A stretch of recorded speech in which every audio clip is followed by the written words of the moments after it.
il va expliquer comment est-ce que la civilisation a pu naître. Lui, il va déterminer, il dit qu'une civilisation, c'est l'ensemble de ses produits. Or, chaque production prend chaque produit a été fait par de matière, de temps et un agent humain. Donc, il va déterminer que la civilisation, c'est l'homme plus le sol plus le temps, mais un temps socialisé. Ce n'est pas un temps qui s'écoule comme ça, inutile, comme parfois chez nous. Donc, il dit, mais simplement, ça existe partout, dans toutes les sociétés, y compris les plus primitives, c'est-à-dire au sens primitif, qui ont des besoins, uniquement les besoins premiers. Or, pour que ça prenne, il va utiliser une métaphore chimique. Il dit qu'il faut un catalyseur. C'est le catalyseur qui va permettre à ces trois éléments de former la civilisation. Et le catalyseur qu'il va déterminer, c'est ce qu'il a Menavi appelé l'idée religieuse. Ce n'est pas la religion au sens, pas simplement la religion, oui, au sens littéral du terme, c'est-à-dire qui vient du latin relier, c'est-à-dire la relation entre l'homme et Dieu. C'est plus que c'est une vision du monde, c'est-à-dire une vision qui dépasse l'homme, qui s'intéresse à l'homme, mais qui le dépasse aussi. C'est ça l'idée religieuse. Et pour bien expliquer sa pensée, il va dire que l'idée communiste est une idée religieuse. Pourquoi? Parce que lui, il va déterminer ce qu'est l'idée religieuse. Parce que Menavi, lui, est un intellectuel qui a adopté la démarche fonctionnaliste. C'est-à-dire, il détermine un concept par les fonctions qu'il a. Ce n'est pas une simple construction littéraire. Il dit qu'une idée religieuse se doit de créer une tension dans la société, une tension pour pouvoir agir, une orientation pour pouvoir agir dans le même sens et une intégration pour pouvoir justement créer un moment d'ensemble. Or pour ce faire, il faut qu'il y ait une promesse, c'est-à-dire qu'il va pousser les gens à agir. Et cette promesse, il va la diviser en promesse majeure et en promesse mineure. La promesse majeure, par exemple, dans les religions telles qu'on les connaît, c'est le paradis. C'est-à-dire, si on fait bien, si on agit bien dans ce monde, on sera complété dans l'autre. Peu importe comment on le sera, ça dépendra de ce que chacun recherche, mais c'est une promesse. Et la promesse mineure, elle se fait dans ce monde-ci, c'est-à-dire que cette idée religieuse pousse à la construction, à l'édification d'une société harmonieuse qui se penche ou qui permet à cette société de répondre aux besoins de toute cette société. Et chez le communiste, par exemple, au lieu d'avoir un paradis dans le delà, eux, ils ont imaginé un paradis terrestre. C'est-à-dire où,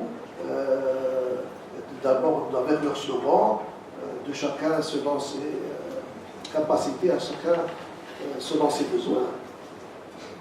Ça veut dire simplement, on va arriver à une société angélique. Et c'est ça le paradis sur terre, où il n'y aura plus de conflits dans une société, il n'y a plus de conflits. C'est ça, l'idée marxiste, c'est celle-là, c'est-à-dire la lutte des classes est le moteur de l'histoire.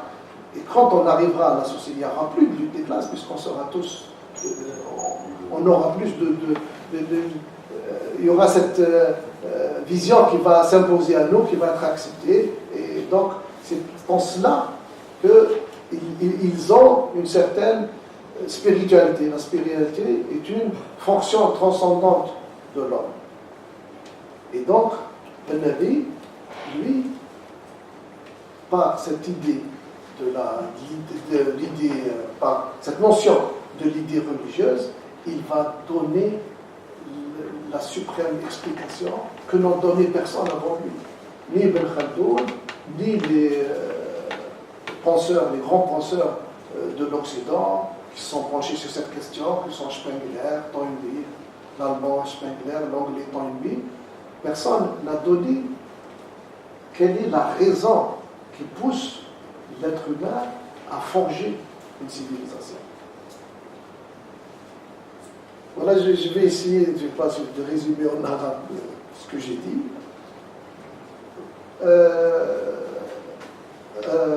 الركيزة الأساسية لفكر لا بالنبي هي الحضارة. مفهوم الحضارة عند النبي أساسي باش يفهم الوضعية اللي كان يعيشها في هذاك الوقت، واللي في الحق نفس الوضعية. الظواهر اختلفت أكيد، الظواهر مختلفة. كان يجي واحد يشوف من معناها جاء من المريخ ويشوف معناها الظواهر يشوف باللي مختلفة، ولكن اللي يشوف واحد بدقة يشوف باللي رانا في نفس الوضعية. وكاين هو في معناها في قراءاته الأولية كان يقرأ على شكيب أرسلان اللي كتب لماذا تأخر المسلمون وتقدم الآخرون. لأن هذا السؤال كان مطروح لدى المسلمين، كانوا يحسوا فيه باللي كان مشكل كبير، ولكن هو الوحيد اللي دار الصلة ما بين المشكل هذا وفكرة الحضارة اللي هي اللي تنجم تفهم الوضعية اللي صار فيها المسلمين بصفة عامة والجزائر بصفة خاصة. هو شاف ذاك الوقت الاحتلال والاستيطان إلى آخره، وحنا نشوفه في وقتنا الحاضر أن المجتمع نتاعنا مجتمع ضعيف، مجتمع معناها مهيمن بكل الطرق، ما تبانش فقط لنا الآن، ولكن واحد يحسوا لها هذا. نلقى بالنبي التفكير تاعو تفكير وظائفي، أن هذه فكرة الحضارة حب يمدها ك معناها نمط عام لتحليل الوضعية اللي عايشين فيها احنا، باش يفهم الجواب اللي الآن اللي يشوفوا فيه اللي نسمعوه للآن. وش يحكيوا مثال على المسلمين في القرن 19 يحكيوا فيه في القرن 21 نفس الشيء، متطرف ولا معناها مغلق ولكن المفهوم تاع الحضارة يتفوق على هذه التحاليل الخاطئة، باش يعطي تحليل معناها اللي يكون في موضوع واللي باش يسمح باش نلقاو وإلا كمجتمع نفهموا باللي الحل لازم يكون شمولي. مسألة الحضارة أي أن الحل ما يكونش جزئي ولكن يكون شمولي. ومن بعد تطرق بالنبي على تفسير ما هي الحضارة بالمراحل تاعها الثلاثة، مرحلة الفروع، مرحلة العقل، ومرحلة الغريزة، ويعطي في التاريخ الإسلامي كيفاش المراحل هذه صارت. ونظن بلي ما خلانا عاودا نزيد نترجم مش قلت البلاد. الأمر هو أن وجاب النبي معناها كفكرة، معناها غاية الفكرة تاعو في مفهوم الحضارة هو الفكرة الدينية.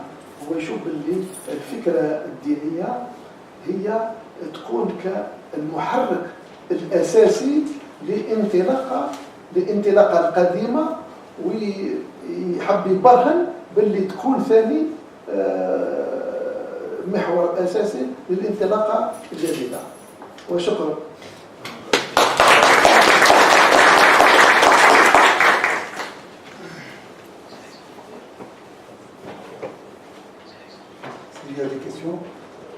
S'il y a des questions, sont là pour les entendre.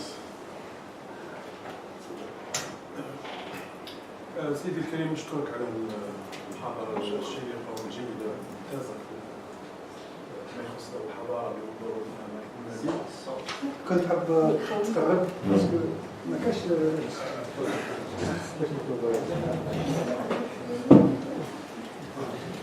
نشكرك كثير على هذه المحاضرة. سؤالي بسيط جدا. احنا دائما في الفكر مالك نرجعوا لمعركة صفين، كأنه الحضارة الإسلامية صار لها مشكل في البداية يعني أو ديماراج. في التاريخ كاين أمثلة يعني دي كونتر إكزامبل، مثلا في ما نروحوش بعيد في الحرب العالمية الأولى والثانية اليابان وأوروبا صارت لها مشاكل كبيرة وقدرت تتغلب عليها يعني خطأت خطوات كبيرة. علاش دائما احنا نرجعوا للإكسبليكاسيون هذيك على المسلمين يعني التاريخ تاعهم؟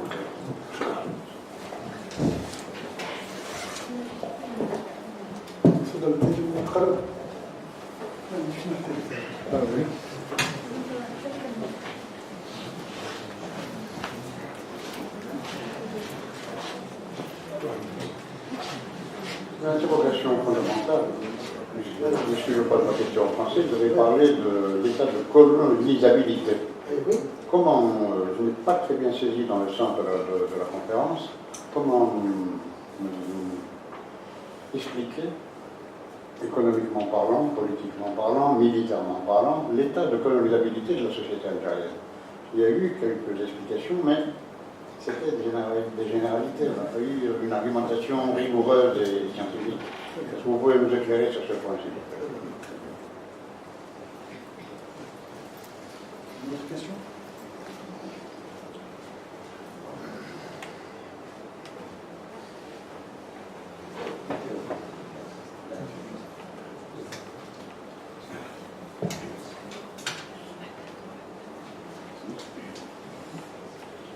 بسم الله الرحمن الرحيم. شكرا للسيد الدكتور. إن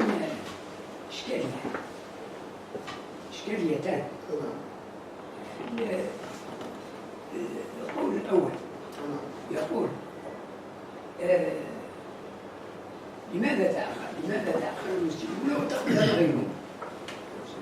ثم بعد ذلك يجي العالمة الألمانية سيجريد هونغ تقول شمس العرب تسطع على الغرب، لأن كيف الوفق من هذا؟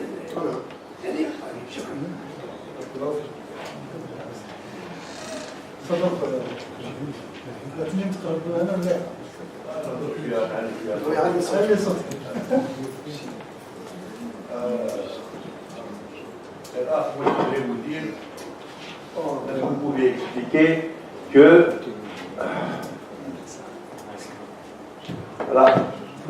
la raison de la régression de l'islam elle est due à un certain facteur qui avait un peuple qui disait une chose et faisait souterrainement autre chose.